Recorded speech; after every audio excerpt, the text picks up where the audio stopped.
Welcome to our channel. Today we how to authenticate to ZeroTier for secure VPS networking step by step clearly. Begin by ensuring you have a ZeroTier account created on their official website.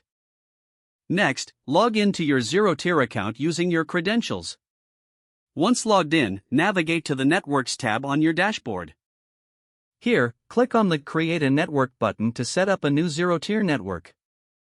You will be presented with a unique network ID once the network is created. Copy this network ID, as you will need it for your VPS. Now, access your VPS via SSH or your preferred terminal.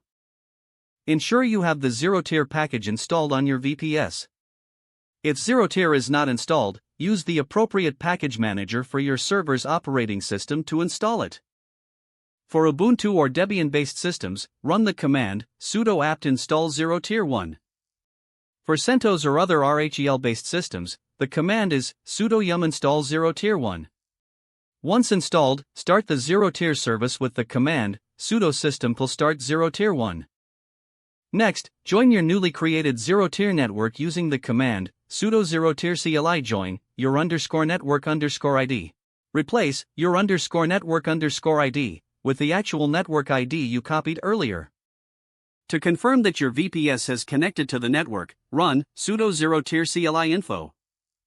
This command should display the status of your ZeroTier connection. Now, return to your ZeroTier account dashboard. You will see your VPS listed under the Members section of the network. At this point, you need to authorize your VPS to be part of the network. Click on the Authorize checkbox next to your VPS in the Members list. Once authorized, your VPS will now be securely connected to the ZeroTier network. Finally, contact other devices on your ZeroTier network using their ZeroTier IP addresses. You have now successfully authenticated to ZeroTier for secure VPS networking. If the page does not load, refresh the browser or try again in a private or incognito window.